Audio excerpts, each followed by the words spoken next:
On va aborder ensemble le Gokai et les 5 éléments. C'est quelque chose déjà qu'on a abordé au premier niveau et sur ce niveau, on va aller un peu plus loin. Par contre, ce que je te propose, moi, c'est de faire une révision de ce qui a été dit au premier niveau, ce qui fait que à la suite de cette vidéo, je vais accoler l'autre vidéo, comme ça tu ne seras pas obligé d'aller sur l'autre cours, d'accord? Et tu auras l'ensemble. Donc, il ne faut pas oublier ce qu'on avait un petit peu vu ensemble, c'est-à-dire que les préceptes que Mikao Shui on lui a donnés, ça correspond à quelque chose. Le seul problème, c'est que comme Mikao Shui a été influencé par plusieurs courants philosophiques, qu'il a été moine shintoïste, mais qui à la fin était moine bouddhiste zen, on ne sait pas exactement où il a pioché, sur quelle tradition il a mis en place la pratique du Reiki Shui, mais c'est possible aussi qu'il se soit inspiré de toutes les connaissances qu'il avait, de toutes les pratiques qu'il avait pour justement mettre en place un système simple pour que ça soit accessible à tout le monde. Parce qu'on se rend compte en fait que Mikao Shui a mis en place ce système qui peut être tout à fait laïque, si on le souhaite, et il donne quand même la carte énergétique du monde et de nous-mêmes, lorsqu'on fouille un petit peu. Et ça, sans parler de religion, ce qui est assez fabuleux. Après, c'est vrai que pour approfondir le Reiki, il est bien d'aller voir un petit peu ce que c'est le shintoïsme, le shugendo, un petit peu tout ça, quoi, de manière à s'imprégner et à mieux comprendre la pratique du Reiki Shui.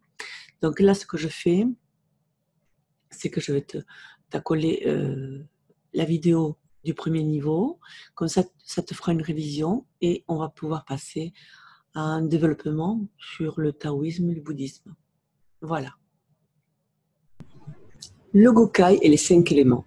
On a déjà vu dans une précédente vidéo le Gokai, c'était les 5 préceptes de Mikao Shui qu'il préconisait d'adopter comme mode de vie. Puis, on va voir maintenant au niveau des 5 éléments. Pourquoi les 5 éléments? Ça, c'est quelque chose qui a été apporté par Pascal Trefangui, donc ça ne fait pas partie de l'enseignement du Reiki Shui traditionnel, on va dire, mais c'est une manière, ça vient expliquer, amener la compréhension du pourquoi des préceptes. Pascal Trefangui, c'est un spécialiste quand même de religion orientale. Il a été lui-même lama, donc il a fait 3 ans, 3 mois et 3 jours de retraite. Et donc, il a quand même certaines connaissances par rapport à ça. Et dans tout enseignement exotérique qu'on voit, il y a toujours quelque chose qui est caché derrière, qui explique le pourquoi du comment. Mikao Shui n'a pas inventé des préceptes pour le plaisir d'inventer des préceptes. D'accord? Même s'il dit qu'il a été, que ça a été l'empereur qui les a passés. Donc maintenant, on sait que bon, c'est pas tout à fait exact, mais c'est pas ça l'important.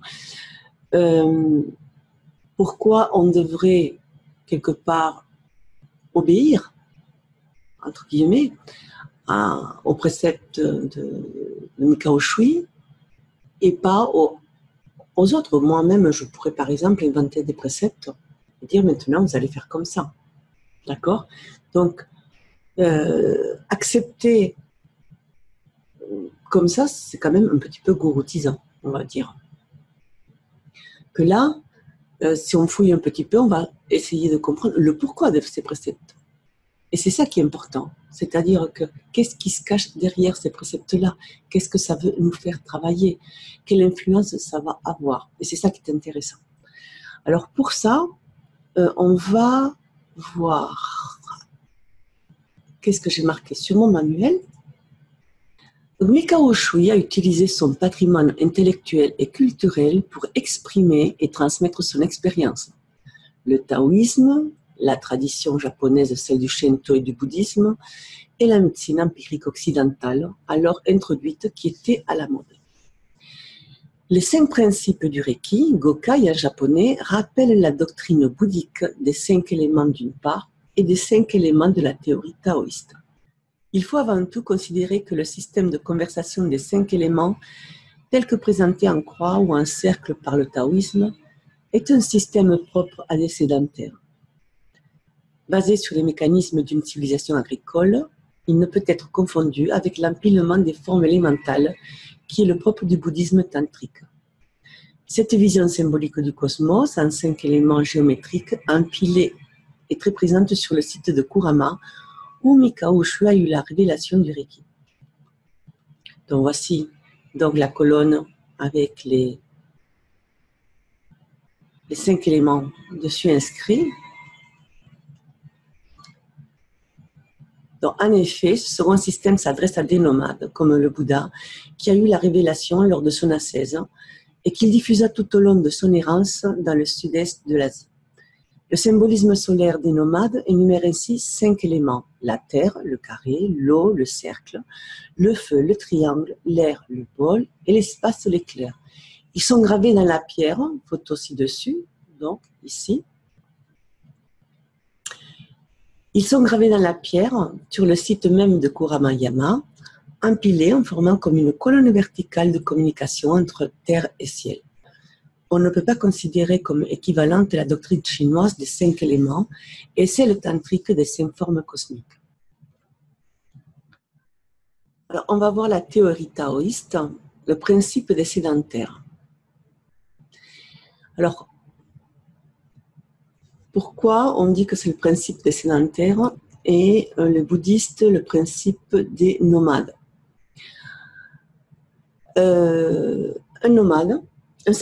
Un sédentaire, pour être en harmonie avec l'univers, n'aura pas les mêmes règles que le nomade. Un sédentaire va poser sa maison ici et les saisons vont défiler tout le long de l'année. D'accord? Donc, lui, pour s'harmoniser avec toutes les saisons, il devra avoir certaines règles pour savoir quand est-ce que semer, quand est-ce que récolter, quand est-ce que... Voilà. Hein. Et pour pouvoir s'adapter à cette nature qui va changer au fur et à mesure des saisons, il va falloir donc qu'on lui apprenne, qu'on lui indique comment faire au mieux pour être en harmonie avec la nature. Les nomades, eux, ne sont pas sur un point fixe. Eux vont suivre les saisons. Ils vont aller avec les saisons parce qu'ils vont aller, ils vont suivre le gibier et un petit peu ce que la nature peut leur apporter. Donc automatiquement, il n'y a pas un effet de saison, vu que ça sera toujours plus ou moins dans les mêmes températures, dans les mêmes énergies. Par contre, ils vont devoir savoir connaître leur chemin. Et pour ça, rien de mieux que les étoiles. Et les étoiles vont permettre, quelque part, de guider ces nomades dans leur parcours et savoir s'harmoniser avec la nature. Donc, ces nomades, ces étoiles qui vont suivre, certains en chamanisme, par exemple, vont dire que c'est les ancêtres ou bien des Bouddhas. Voilà, chaque peuple va y mettre une connotation de Dieu, d'ancêtres, etc. D'accord? Mais ils auront besoin, quelque part, de ces repères-là. Et quelque part, on peut choisir les deux formes. Hein. On peut choisir d'adapter la pratique taoïste, hein, vu qu'on est quand même sédentaire, nous occidentaux, et ça va nous faire travailler au niveau de notre horizontalité, d'accord, vu qu'on reste là et que c'est la nature qui bouge. Et c'est très bien parce que ça va nous faire travailler aussi notre physique. Regarde au niveau de l'acupuncture est basée sur le principe taoïste et justement sur le cycle des saisons. Et par contre, au niveau santé, on va dire que pour l'instant, c'est ce qui est de top. Donc, ils ne se sont pas trompés et depuis le temps que ça existe, ça marche très bien. Donc, c'est quelque chose qui est vraiment valable. Donc, Ces principes-là vont être intéressants au niveau du taoïsme parce que ça va nous faire travailler notre horizontalité. Et le bouddhisme tantrique va nous faire travailler notre verticalité. Donc ça va être plutôt au niveau psychologique, spirituel, qui va permettre de faire ce travail-là. Donc quelque part, ça va être notre croix. Et adopter les deux façons de voir, c'est bien, même si on sait que Mikao Shui l'enseigner plutôt via le bouddhisme, on va dire. D'accord? Donc, on va lire. La théorie taoïste, principe des sédentaires. Ici, la méthode sera simplifiée au maximum. La mise en œuvre de la connaissance du Tao donne les clés pour maintenir l'harmonie naturelle propice à la vie. En renforçant un élément trop faible par celui qui le nourrit, en compensant un excès d'un élément par celui qui le contrôle, l'homme est capable de restaurer cette harmonie dans un système pathologique quelconque. C'est le principe de la médecine chinoise. Le cycle de création en cercle souligne les rapports entretenus par les différents éléments entre eux, comme ils harmonisent et comment ils se nourrissent pour produire la vie. Le pentagramme de contrôle en étoile décrit les obstacles freinant la conversation des éléments entre eux et comment il en résulte du contrôle, mais aussi de la maladie et de la mort. De là, les sédentaires étaient capables non seulement de soigner, mais aussi de favoriser le processus vital au bénéfice de leur production agricole comme de leur propre santé. Chaque élément est associé à une période de la journée, à une saison, ainsi qu'à une infinité de concepts liés. Par le symbole qu'est l'élément, on peut ainsi saisir le genre de force ou de mouvement avec lequel on a affaire. Alors, voyons ici, d'accord. Alors, yin, à moins, c'est l'organe qui est plein, et plus le yang, la viscère, qui est creux. Et on se rend compte, par exemple, que l'élément feu, l'organe, c'est le cœur, et la viscère, c'est l'intestin grêle. D'accord? Ça porte aussi du joie, du plaisir, la passion, la violence. On voit que le foie, c'est la vésicule biliaire. Bon, mais si c'est pas... que le foie et la vésicule biliaire font partie de l'élément bois et que mal aspecté, ça porte colère et susceptibilité. D'accord?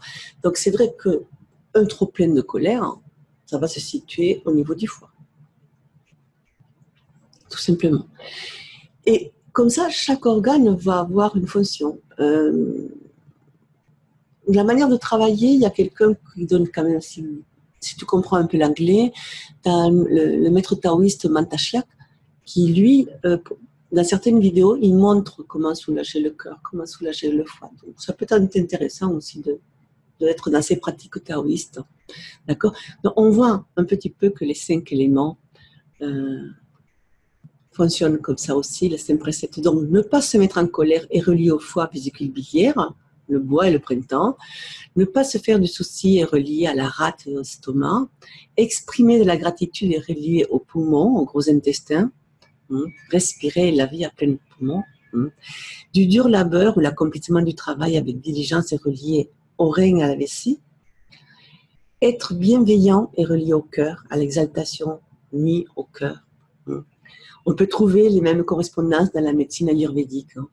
Donc c'est Patrice Gros qui a mis ça dans un de ses livres. Et lui aussi en parle de ces 5 éléments. D'accord? À savoir qu'on n'a pas besoin de les connaître par cœur pour pratiquer le Reiki au départ. Le Reiki, c'est juste poser les mains et être neutre, être en soi. Point. D'accord? Là, c'est pour expliquer un petit peu qu'est-ce qui peut se cacher derrière, mais ce n'est pas quelque chose dont tu as besoin pour ta pratique. Juste pour la culture générale, on va dire.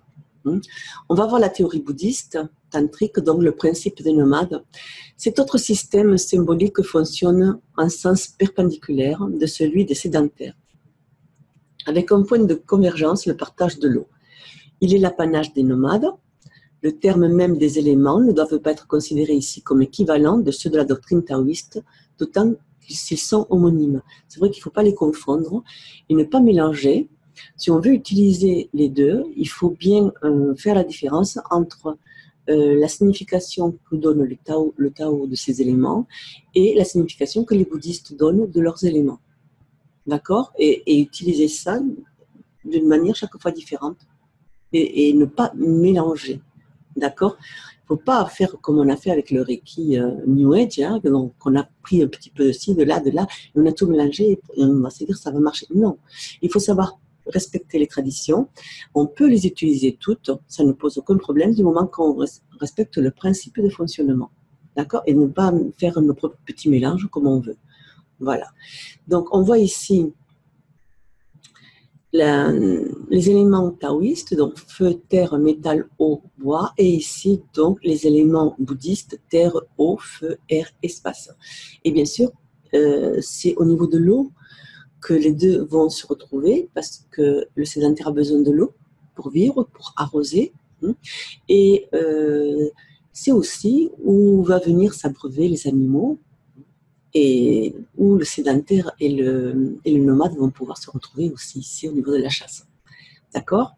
Donc, il s'agit de deux systèmes bien distincts. Partant de la terre où ils se trouvent, les nomades sont à la recherche de l'eau, où établir l'encampement et y dresser le feu. De là, ils s'immergent dans les influences spirituelles qu'ils imaginent comme des souffles pour trouver leur place au sein du vaste monde supérieur, empli de la brillance des étoiles. Terre, eau, feu, air et espace, brillance. Le système part donc du sol vers le ciel. Donc Pascal Trefangui a donné ce tableau où on peut voir donc pas de colère correspond à espace, brillance, et ici la distorsion de l'élément provoque, quel karma provoque. Donc ça, tu peux le regarder tranquillement, c'est juste comme ça pour information. Moi, je préfère l'autre, la synthèse. Donc ici, hein, qui est mieux expliqué, on va dire. Hein.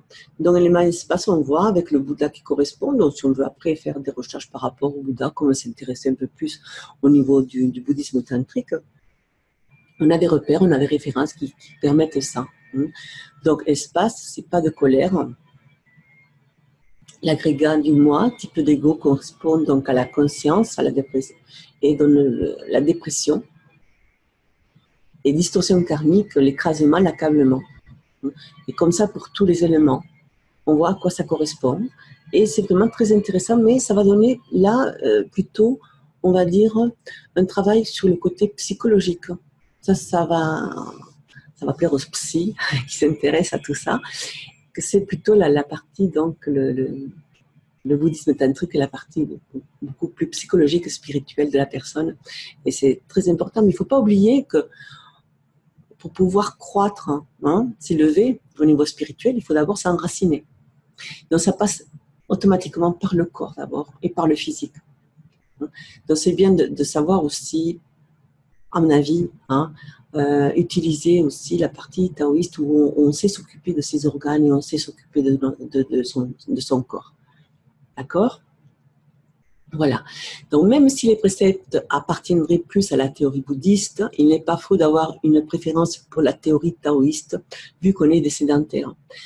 Mais aucune n'est fausse. L'une est complémentaire de l'autre et juste un regard différent. Tout est un. Quelque part, il faut être bien dans son horizontalité pour aller vers la verticalité. Cela pourrait être notre croix. Rappel, donc, pas besoin de retenir cette section pour pratiquer le Reiki. C'est juste là pour pousser plus loin la réflexion. Cette partie sera développée dans les degrés suivants. Aussi, je te conseille de voir les 5 éléments comme une symbolique du travail effectué sur soi-même. Dans le contrée occidental, que cela soit dans un parcours liturgique, mystique ou magique, on travaille aussi sur les 5 éléments. Oui, en effet. Lorsqu'on s'intéresse un petit peu à la magie, on se rend compte que le mage, pour pouvoir progresser, il va devoir intégrer les 5 éléments. Pour ça, d'abord, avant, le mage va devoir renforcer sa volonté et son corps. Son corps, pourquoi ? Parce que si son corps physique n'est pas costaud, il ne va pas pouvoir capter toutes les énergies. Et après, il va faire des rituels pour pouvoir s'harmoniser, entrer en résonance avec la terre, avec l'eau, avec l'air, avec le feu. On ne peut maîtriser les éléments extérieurs que si on les a maîtrisés déjà en soi. D'accord ? Donc, le mage a besoin de tout ça. On retrouve aussi donc ce travail-là en liturgie, lorsqu'on voit dans les écoles, donc, où, pour devenir évêque, curé, etc., ils vont faire une formation hein, ils vont travailler aussi sur ces 5 éléments. Justement, chaque grade va correspondre quelque part à un élément qui va devoir être acquis. Et on retrouve dans toutes les progressions initiatiques ce système-là parce qu'on est composé de 5 éléments et il faut que ces 5 éléments soient en accord. Bouddha disait que lorsqu'on arrive à harmoniser nos 5 éléments en nous, on devenait Bouddha. Donc à la naissance, on vient avec des éléments qui vont être, on va dire, en disharmonie, quelque part, parce que c'est ça qui va faire notre caractère, qui va faire le travail qu'on va devoir effectuer. Sans compter ce que va nous donner l'héritage, hein, les parents, qui vont nous apporter aussi quelque part des distorsions, on va dire, justement pour qu'on puisse les surpasser et aller vers cette harmonie au niveau des éléments. Ici, il ne s'agit pas de se forcer à changer de comportement, d'agir avec son mental, mais plus d'aller chercher la cause qui provoque une certaine attitude. Ce sont souvent les blessures, des croyances qu'il faudra déprogrammer. Au niveau 2, il vous sera donné des outils très intéressants pour ce travail. Mais vous pouvez déjà, grâce à la méditation et l'auto-traitement, apaiser certaines émotions et même vous en débarrasser. Quel que soit le système qu'on adhère le plus, le but est d'intégrer et d'harmoniser en soi ce que symbolisent les 5 éléments. Donc voilà un petit peu, là ici au niveau bouddhiste, donc comment fonctionne. Là c'est inspiré un petit peu des bouddhistes, des Buns, on va dire, hein, de la philosophie Buns. On le voit ici au niveau des caractères. Et donc l'espace est l'élément qui contient tous les autres éléments.